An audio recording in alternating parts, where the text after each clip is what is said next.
సుమన్ టీవీలో మీ business promotions కోసం ఈ కింది నెంబర్ను సంప్రదించగలరు.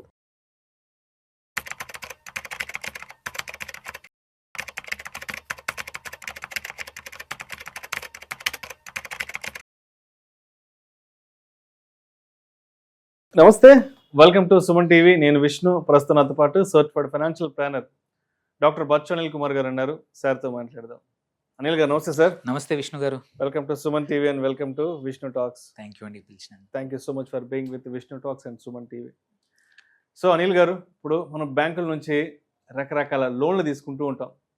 హోమ్ లోన్ అని, వెహికల్ లోన్ అని, పర్సనల్ లోన్ అని, లేదంటే ఎడ్యుకేషన్ లోన్ అంటూ కూడా తీసుకుంటూ ఉంటాం. సరే, ఎండ్ ఆఫ్ ద డే కొద్ది సంవత్సరాల తర్వాత ఎండ్ ఆఫ్ ద డే ఆ లోన్ క్లియర్ చేసేస్తాం. అయితే లోన్ క్లియర్ చేసేసిన తర్వాత తప్పనిసరిగా కొన్ని రకాల డాక్యుమెంట్స్ని బ్యాంక్ నుంచి తీసుకోవడం మర్చిపోకూడదు అంటూ కూడా చాలామంది చెప్తుంటారు. సో అదేవిధంగా కొన్ని రకాల విషయాలను మీరు బ్యాంకు నుంచి అడిగి కూడా తెలుసుకోవాలనుకుంటారు. కాబట్టి మరి బ్యాంకు లోన్ క్లోజ్ చేసేటప్పుడు తప్పనిసరిగా బ్యాంకుల నుంచి ఎటువంటి విషయాలు తెలుసుకోవాలి, ఎటువంటి డాక్యుమెంట్స్ని మనం తీసుకోవాలి అంటారు? వెరీ ఇంపార్టెంట్, చాలా రిలవెంట్. ఎందుకంటే అందరూ కూడా లోన్ తీసుకోవడం ఓకే, కట్టేయడం కూడా బాగానే ఉంటుంది. బట్ కట్టేశాక కొన్ని థింగ్స్ పక్కా మిస్ అవుతారు అందరూ, తర్వాత ఇబ్బందులు పడతారు. అలాంటి ఇబ్బందులు పడకుండా పర్సనల్ లోనే కానివ్వండి, హోమ్ లోనే కానివ్వండి, కార్ లోనే కానివ్వండి, ఎనీ అదర్ మార్టగేజ్ లోన్ కానివ్వండి, వేటికైనా సరే లోన్ టైప్ని బట్టి కొన్ని డాక్యుమెంటేషన్ కంపల్సరీ. అదొకటి తీసుకోవాల్సింది. సెకండ్, కొన్ని చేంజెస్ కూడా చేయాలి మన తరపున. ఈ రెండు ఈ వీడియోలో తెలుసుకుందాం. ఫస్ట్ థింగ్ ఒకటి పక్కా ఏంటంటే లోన్ క్లోజర్ సర్టిఫికేట్ అనేది కంపల్సరీ కావాలి. సో అంటే లోన్ మొత్తం పే చేశాను అని బ్యాంక్ ఆర్ ఫైనాన్స్ ఇన్స్టిట్యూషన్ ఏది ఉంటుంది, ఎన్బిఎఫ్సి కావచ్చు, బ్యాంక్ కానీ, దగ్గర నుంచి loan closure certificate first. Second ఏంటంటే no due certificate or no NOC అంటాం. So no objection certificate. ఈ రెండు కూడా చాలా ఇంపార్టెంట్. ఎటువంటి డ్యూ లేదు, మీరు ఇంకేం ఒక పైసా కూడా, ఈవెన్ 5 రూపాయలు కూడా డ్యూ పెట్టకూడదు. చూసాము రీసెంట్ ఎగ్జాంపుల్స్. 9-10 రూపాయలు క్రెడిట్ కార్డ్ మీద వదిలేస్తే అది అట్లాగే కొన్ని సంవత్సరాల తరబడి అట్లే ఉంచి దాని మీద ఫైన్లు వేసి చాలా ఇబ్బంది పెట్టిన కేసులు ఉన్నాయి. దానివల్ల సిబిల్ స్కోర్ కూడా దెబ్బతినిపోతుంది. అవును, అందుకోసమే ఎన్ఓసి కానీ ఆర్ నో డ్యూ సర్టిఫికేట్ రెండిట్లో ఏదో ఒకటి అది కూడా తీసుకోవాలి. రెండిటితో పాటు ఏంటంటే కొన్ని కేసుల్లో మనం ఒరిజినల్ పత్రాలు పెడతాం. ఏది ఇంటి విషయాల్లో కానీ కొన్ని లోన్స్ విషయాల్లో కంపల్సరీ వాళ్ళు ఒరిజినల్ పత్రాలు తీసుకుంటారు, వాటిని తీసుకోవాలి కంపల్సరీ. అదొకటి. అండ్ కొన్ని కేసుల్లో ఇంకోటి ఏంటంటే మనం ఎగ్జాంపుల్ వెహికల్ గురించి చూద్దాం. వెహికల్ దగ్గర ఈ ఎన్ఓసి దీంతో పాటు మనం కొన్ని పనులు చేయాల్సింది ఏంటంటే ఆ సర్టిఫికెట్ తీసుకొని వెళ్ళి మనం ఆర్టీఏకి వెళ్ళిపోయి హైపోతికేషన్ తీయించేసేయాలి. ఎందుకంటే మీరు చూస్తే మన కార్డ్ వెహికల్ ఆర్సీ పైన హైపోతికేషన్ ఉంటుంది. సో హైపోతికేషన్ తీయించేసేయాలి లోన్ కట్టేసామంటే. సేమ్ వే ప్రాపర్టీ తీసుకున్నాము, మనం హోమ్ లోన్ ఉండింది ఆర్ మార్టగేజ్ లోన్ ఉంది, అలాంటప్పుడు ఏంటంటే మనం రిజిస్టర్ ఆఫీస్కి వెళ్ళిపోయి ఈ లీన్ తీయించేసేయాలి ప్రాపర్టీ మీద. ఒరిజినల్ పత్రాలు కూడా కలెక్ట్ చేసుకోవాలి. చాలా మటుకు ఏంటంటే బ్యాంకులు లింక్ డాక్యుమెంట్స్ అన్ని మన ప్రాపర్టీకి సంబంధించిన అన్ని వాళ్ళ దగ్గర పెట్టుకుంటారు ఒరిజినల్స్. అవన్నీ తెచ్చేసుకోవాలి, ఒరిజినల్ డాక్యుమెంటేషన్స్ ఏ ఉన్నా తెచ్చేసుకోవాలి. లేకపోతే ఏంటంటే మర్చిపోతే ఇబ్బందులు రావచ్చు రేపు తర్వాత. సో దీంతో పాటు ఏంటంటే ఏవైనా లోన్ లింక్డ్ ఇన్సూరెన్స్లు ఉంటాయి, ఆ ఇన్సూరెన్స్లు కూడా అనవసరంగా పే చేయాల్సిన అవసరం లేదు, క్లోజ్ చేయాలి. కొన్ని కేసుల్లో కంటిన్యూ చేస్తే మంచిది, but most of the time వేరేది వాళ్ళు అప్లికేషన్ ఏమి ఉండదు దానికి. ఓన్లీ లోన్ ఉన్నంత కాలమే ఆ ఇన్సూరెన్స్ వర్క్ అవుతుంది. సో దాన్ని క్లోజ్ చేయడం కానీ, అండ్ కొన్నిసార్లు మనం ఈసీహెచ్ ఆర్ న్యాచ్ అంటాం, ఆటో పెట్టేస్తాం. సో తెలియకుండా వీటిని క్లోజ్ చేసుకోవడం కానీ. అండ్ దీంతో పాటు సిబిల్లో ఈ లోను ఒక 1 or 2 months ఆగి ఈ లోన్ క్లోజ్ అయింది అని సిబిల్లో రిఫ్లెక్ట్ అయిందా లేదా కూడా చెక్ చేసుకోవడం కూడా మన బాధ్యతే. అవన్నీ ఎందుకంటే ఇవి మనం చేసుకోకపోతే ఎఫెక్ట్ అయ్యేది మనమే, ఆ ఫైనాన్స్ ఇన్స్టిట్యూషన్కి కానీ ఆ బ్యాంక్కి ఎటువంటి ఇబ్బంది రాదు. సో అలాంటప్పుడు ఏంటంటే వీ నీడ్ టు సీ ఎస్ ఇవి సిబిల్లో కూడా ఈ లోన్ క్లోజ్ అయిపోయింది, ఈ డాక్యుమెంటేషన్ చేసాము, లీన్ తీసేసాము, బ్యాంక్ వెహికల్ అయితే ఆర్టీఏకి వెళ్ళిపోయాము. దాంతోపాటు మన ప్రాపర్టీవి ఏమైనా ఉన్నాయనుకోండి, వాటికి సంబంధించిన ఏమన్నా డాక్యుమెంటేషన్, ఇంకా ఫర్దర్ డాక్యుమెంటేషన్ ఏంది పంచాయతీ ఆఫీస్లో కానీ మున్సిపాలిటీ ఆఫీస్లో ఉంటాయి, వాటిని కూడా అప్డేట్ చేయాల్సిందే. ఎందుకంటే లీన్ అని ఉన్నట్టు ఉంటుంది చాలా కేసుల్లో.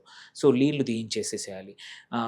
దీంతో పాటు మనం ఏమైనా ఇన్కమ్ ట్యాక్స్ క్లెయిమ్ చేసామా, చేసినప్పుడు లోన్ క్లోజ్ అయినప్పుడు దానికి తగ్గట్టు ఇన్కమ్ ట్యాక్స్ కూడా మనం ఆపేయాలి.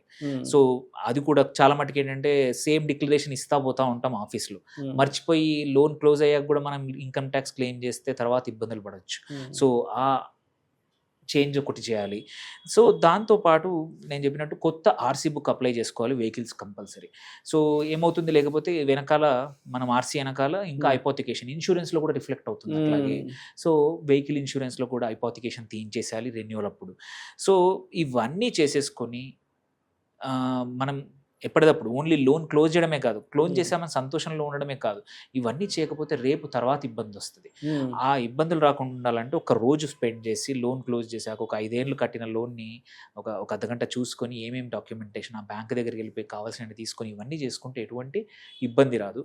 దాంతోపాటు యాజ్ ఎ ఫైనాన్షియల్ అడ్వైజర్ నేను మర్చిపోని ఏంటంటే చెప్పేది, ఎప్పుడైతే ఈఎంఐ అయిపోతుందో ఇమ్మీడియట్గా సేవింగ్స్ ఒక ఎస్ఐపి చేసుకోండి. మీరు ఒక కారు కొన్నారో 5 ఏళ్ళు కట్టేశారు, కారు బాగానే ఉంది, ఇంకో 5 ఏళ్ళ వరకు కారు కొనాల్సిన అవసరం లేదు. ఆ 15,000-20,000 ఈఎంఐని అడిషనల్ ఖర్చులు పెంచుకోకుండా ఇంకో స్టార్ట్ వన్ సిప్. ప్రాబ్లీ ఏమవుతుంది, ఒక 4-5 ఇయర్స్ అట్లా కంటిన్యూ అయ్యే టైంలో ఆ కార్ అమ్మేసి ఈ డబ్బులు రెడీ అయితే మళ్ళీ కొత్త కార్ కొనడానికి మోరాలెస్ మీకు డౌన్ పేమెంట్ కానీ ఆర్ మొత్తం అమౌంట్ ఉంటుంది. ఆర్ కొత్త ఇల్లు కట్టడం అయిపోయింది, మీ రిటైర్మెంట్కి అడిషనల్గా అవసరం వస్తుంది. మేబీ 45 వరకు మీరు హోమ్ లోన్ కట్టేశారు, బట్ 45 నుంచి 60 వరకు మీ రిటైర్మెంట్కి కూడా ఈ అమౌంట్ అంతా హోమ్ లోన్ కట్టిందంతా సపరేట్గా సేవ్ చేసుకుంటే you will have a decent corpus. ఎందుకంటే లైఫ్ ఇన్ఫ్లేషన్ అనేది చాలా పెరుగుతోంది, లైఫ్ ఎక్స్టెండ్ అవుతోంది మెడికల్ అడ్వాన్స్మెంట్ వల్ల. సో ఈ ఈఎంఐలు ఎప్పుడైనా సరే వెదర్ హోమ్లోనే కానివ్వండి, పర్సనల్లోనే కానివ్వండి, వెహికల్లోనే కానీ అయిపోగానే కొత్తగా ఖర్చులు పెంచుకోకుండా మీకు యూఆర్ ఆల్రెడీ యూస్ టు, మీకు ఆ ఈఎంఐ పోవడం అలవాటు అయిపోయింది, ఆ ఈఎంఐని ఎస్ఐపిగా కన్వర్ట్ చేసుకుంటే మీ సేవింగ్స్ పెరుగుతాయి and you will be financially better of. Next time అని అవసరం వస్తే మళ్ళీ నెక్స్ట్ టైం అప్పు తీసుకోవాల్సిన అవసరం లేకుండా ఉంటుంది. రైట్. సో ఇప్పుడు వన్స్ లోన్ క్లోజ్ అయిపోయిన తర్వాత మన వైపు నుంచి ఇంకా ఎటువంటి విషయాలను బ్యాంక్ వాళ్ళతో మాట్లాడి క్లోజ్ చేసుకోవాలంటారు? ఇంకా ఒకటి ఏంటంటే వెరీ ఇంపార్టెంట్, ఎటువంటిది లేకుండా లోన్ అకౌంట్ క్లోజ్ అయిందని మాత్రం ఎన్ష్యూర్ చేయాలి. 1కి 2 సార్లు చెక్ చేయాలి. లేకపోతే ఏంటంటే బ్యాంక్ మేనేజర్లు మారుతూ ఉంటారు, తెలియక మిస్టేక్ అయితే మాత్రం ఎవరు లయబిలిటీ ఉండదు.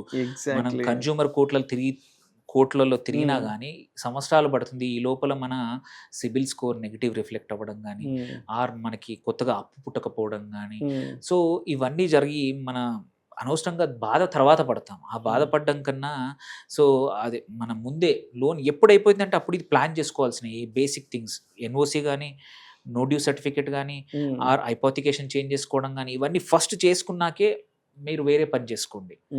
లేకపోతే మర్చిపోతే అది అటే వెళ్ళిపోతుంది. ఇంకోటి ఏంటంటే ఒక్కోసారి మనం ఆర్టీఏకి తీసుకెళ్తాం, సిగ్నేచర్స్ ఉండవు ఈ ఎన్ఓసీల మీద, వాళ్ళు మళ్ళీ తర్వాత ఎప్పుడో వెళ్తే మీకు ఆల్రెడీ ఇచ్చాము మళ్ళీ ఇవ్వమంటారు. So property is very important, especially కారే కాకుండా హోమ్ లోన్ తీసుకుంటే మాత్రం ఒరిజినల్ డాక్యుమెంట్స్ అన్నీ వాళ్ళ దగ్గరే ఉంటాయి. ఎన్ష్యూర్ దట్ ఎవ్రీ డాక్యుమెంట్, ప్రతి మీరు ఇచ్చిన లిస్ట్ ఉంటుంది, మనం తీసుకున్నప్పుడు మన దగ్గర తీసుకున్నప్పుడు ఒక టాప్ పేజ్ ఉంటుంది, టాప్ పేజ్లో చెక్ లిస్ట్ ఉంటుంది, ఏది మన దగ్గర నుంచి తీసుకున్న ఒరిజినల్ డాక్యుమెంట్ లిస్ట్, అవన్నీ ఒరిజినల్గా యాజ్ ఇట్ ఈస్ తీసుకొని చెక్ చేసుకొని ఇమ్మీడియట్గా నెక్స్ట్ డే రిజిస్ట్రార్ దగ్గరికి వెళ్ళిపోయి దీని మీద ఈ బ్యాంకుకున్న లీన్, బికాస్ అప్పు ఉందని చెప్పాం, లీన్ తీయించేసి క్లియర్గా అక్కడ కూడా అయిందని క్లారిటీ తెచ్చుకున్నాక ప్రాపర్టీ ట్యాక్స్ డాక్యుమెంట్లో కానీ మున్సిపల్ ట్యాక్స్ డాక్యుమెంట్లో కూడా ఇవన్నీ ఇబ్బందులు లేకుండా ఫ్రెష్గా తీసుకుంటే తర్వాత ఇబ్బంది లేకుండా మనం బాగా ఉంటుంది. కొత్త లోన్కి వెళ్ళినా, బికాజ్ ఎవరు కూడా ఫస్ట్ హోమ్లోనే కాదు, ఇప్పుడు అందరు సెకండ్ హోమో లేకపోతే విల్లా తీసుకోవడమోనో ఇంకేదో తీసుకుంటున్నారు. ఇది క్లోజ్ చేయకపోతే అవి రావడం కష్టం అవ్వచ్చు మనకు. Right sir. Thank you so much Anil గారు. థ్యాంక్ యూ అండి. లోన్ క్లోజ్ చేశాక తప్పనిసరిగా బ్యాంకు వాళ్ళని అడిగి ఎటువంటి డాక్యుమెంట్స్ తీసుకోవాలి, అదేవిధంగా ఎటువంటి అంశాల పట్ల క్లారిఫికేషన్ కలిగి ఉండాలి అన్నదాని గురించి చక్కగా తెలియజేశారు. Thank you so much sir. Thank you.